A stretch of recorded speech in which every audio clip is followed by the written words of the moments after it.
The movie opens in 1979 with an old man dropping off a woman named Alice Gould at the entrance of an asylum. Alice enters the building alone and shows her admission paperwork, revealing that she's here as a patient.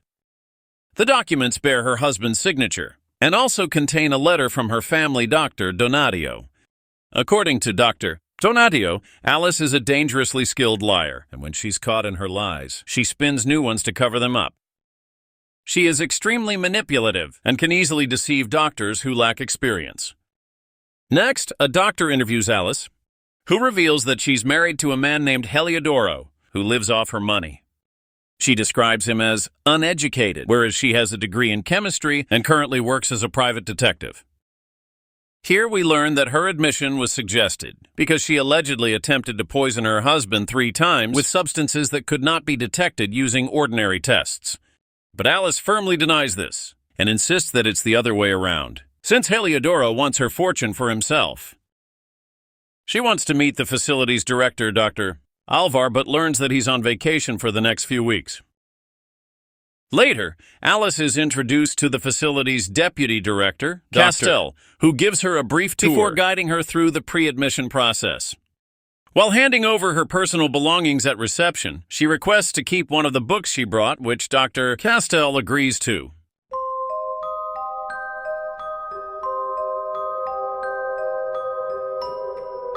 Later, we see Alice in her cell, where she opens the book they let her keep. Inside are newspaper clippings and other classified materials about the mysterious death of a former patient named Damien. In a shocking twist, we learn that Alice is not actually crazy, but has been sent here by a man named Dr. Del Olmo to solve his son's murder mystery. The next day in the cafeteria, Alice meets a patient named Ignacio, who is surprisingly sane in the midst of all the deranged people. While they are talking, Alice is startled by someone attempting to touch her from underneath the table, and it turns out to be a patient named Ojeda, who is a dwarf and extremely perverted. Despite this, a gigantic patient known as the Elephant Man appears to protect the dwarf. Later, we see Ignacio and Alice outside smoking, and she's surprised to see that he has the privilege of carrying a lighter. Her attention is then drawn to strange twins in the distance, accompanied by a young girl. Ignacio explains that the twins, named Romulus and Ramo, were born here because their parents were oligophrenic. Ramo is mute, while Romulus spends his days mimicking others and protects the young girl, whom he believes to be his sister. Next, Alice begins to investigate the boy's possible murderer, but when she questions the other patients, their disturbed minds provide little to no insight. She then attends a consultation with a doctor named Arellano, who asks her several questions to evaluate her mental state. He immediately notices her sharp, quick-witted responses and realizes she is highly intelligent. During the next session, Arellano offers Alice a hot beverage and gives her the freedom to talk about whatever she wants. But at one point, she deliberately spills the drink on herself and asks to use the bathroom. The doctor is initially hesitant because it's only for staff, but he decides to trust her and gives her the key. Once inside, Alice quickly stuffs her socks with toilet paper and clogs the toilet, causing the water to overflow and spill into the hallway. Alice urgently alerts one of the staff about an emergency, forcing him to rush out of the archive room to handle the situation. Seizing the moment, she sneaks inside and searches through the files in the November 24, 1978 folder. That night, as she goes through the stolen documents, she's shocked to learn that Ignacio and Ojeda were allowed to leave the facility on the day of the next day, Alice meets with Ignacio and asks him if he left on November 24th, which he confirmed, since his sister was here to visit him. Alice then shows him a letter that says, "You killed him, not me," and she reveals that it was sent to Damien's father on the very day he died. Alice has figured out that the message was written by someone suffering from schizophrenia. She suspects Ignacio is schizophrenic and questions why he is in the asylum. Just then, a storm approaches, and a nervous Ignacio tries to leave, but Alice stops him, pressing harder for answers. The rain begins to fall heavily, and Ignacio experiences a seizure, and his skin breaks out in painful blisters. Alice is confused, until another patient explains that water is bad for Ignacio. Sometime later, Alice visits Ignacio in the infirmary, where he reveals that he actually suffers from hydrophobia. Alice feels bad for him and here she reveals that she isn't actually crazy, and she's a private detective sent to investigate the death of Damien. The authorities declared he unalived himself, but Alice believes he was murdered by a former patient of Damien's. Father, someone seeking revenge. She claims that only Dr. Alvar is aware of her secret investigation, and has granted her permission to live among the patients to... Upon hearing this, Ignacio reveals that Damien suffered from schizophrenia and was plagued by hallucinations, which led to him being subjected to electroshock and insulin therapies. He also recalls that the boy had frequent fights with Ojeda, and in a shocking coincidence, the dwarf was noticeably missing on the day of the tragedy. In the following scene, Alice notices the perverted dwarf harassing another woman before fleeing into the woods. She thus grabs a stick and heads into the woods to find him. Shortly after, Alice hears a noise coming from the nearby bushes and cautiously moves to investigate. And then suddenly...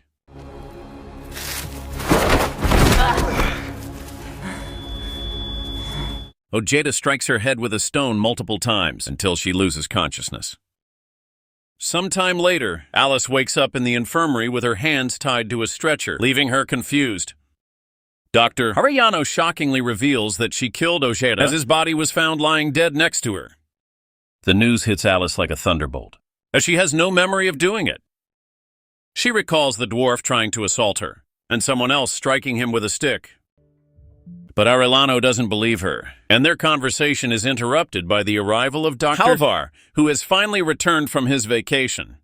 Next, Alvar removes Alice's restraints and speaks privately with her.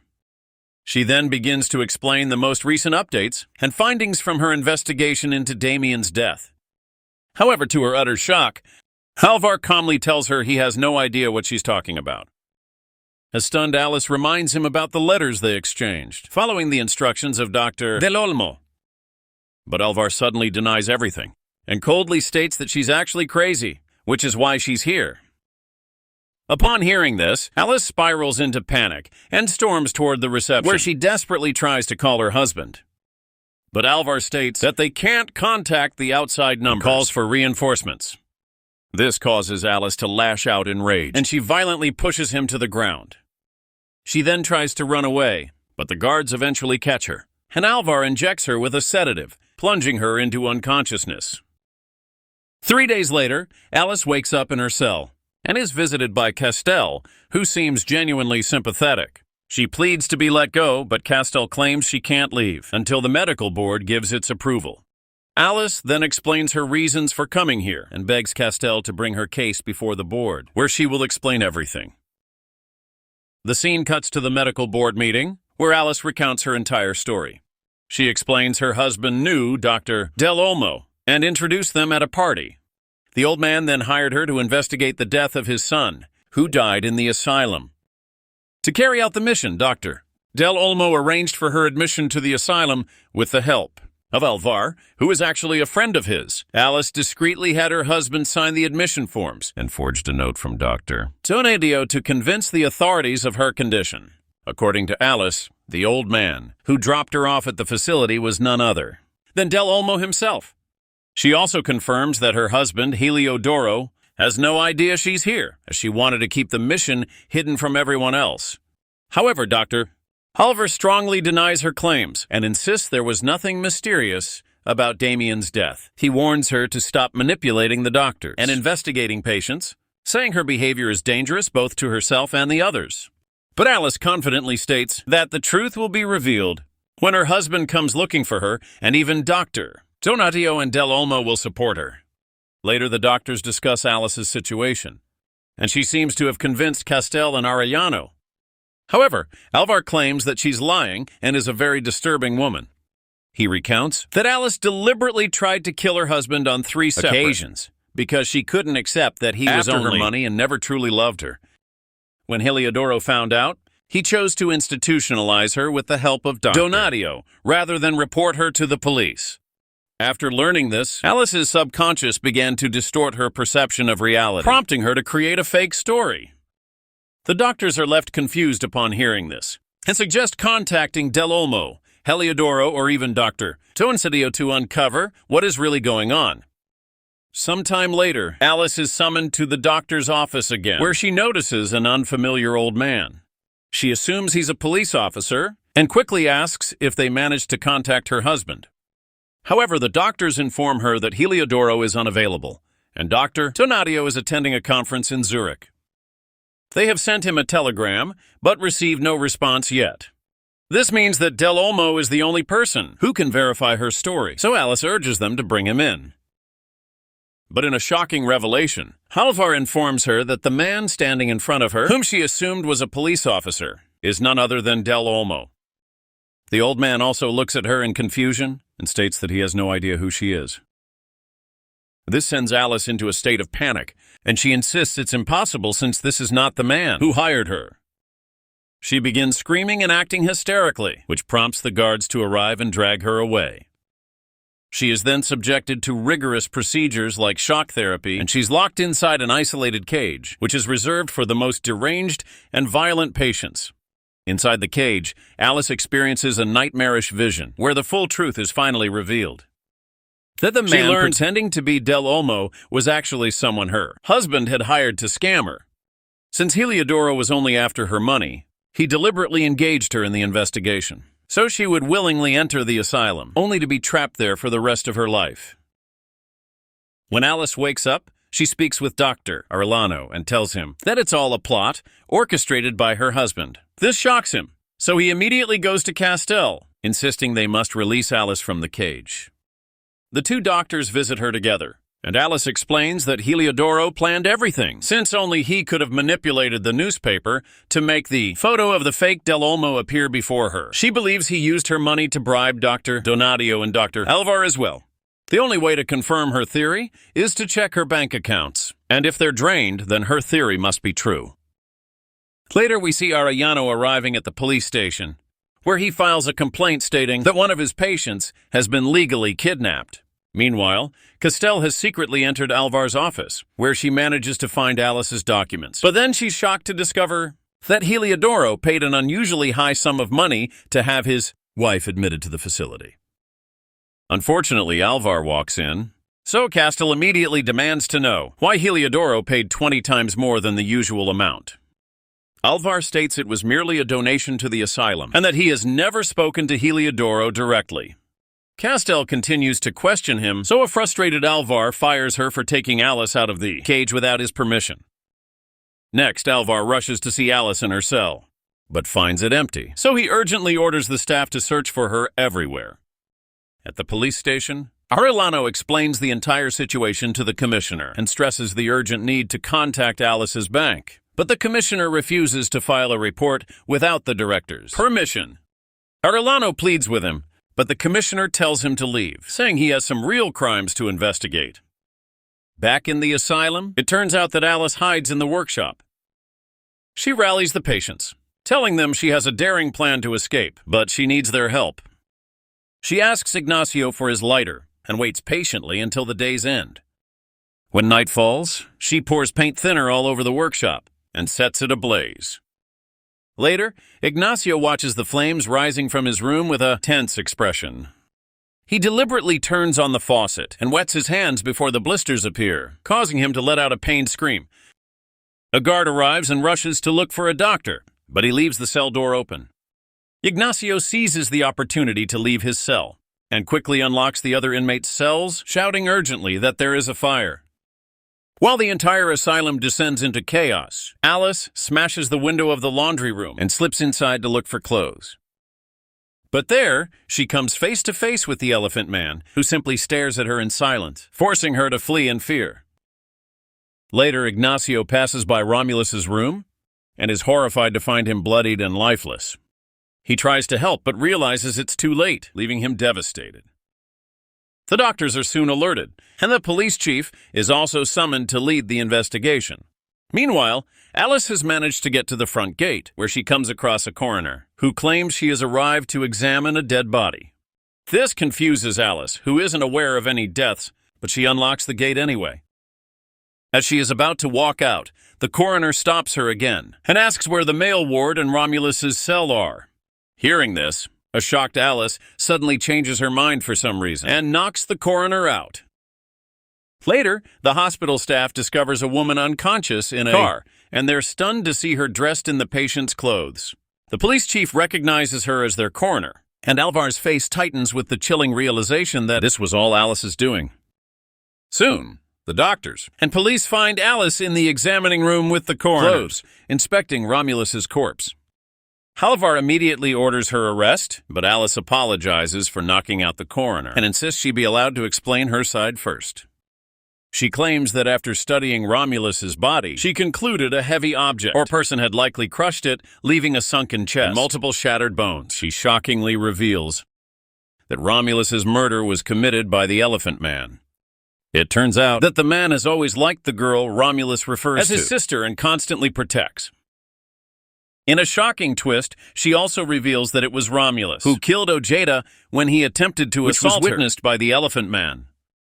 Given that Ojeda and the Elephant Man were very close, this situation gave the big guy a deep grudge against Romulus, and he used the chaos to exact his revenge. She also theorizes that the Elephant Man used the glass shards from the laundry room window she had broken earlier as a weapon. When the authorities check the Elephant Man, they indeed find deep cuts from glass shards on his hands, and promptly arrest him for murder.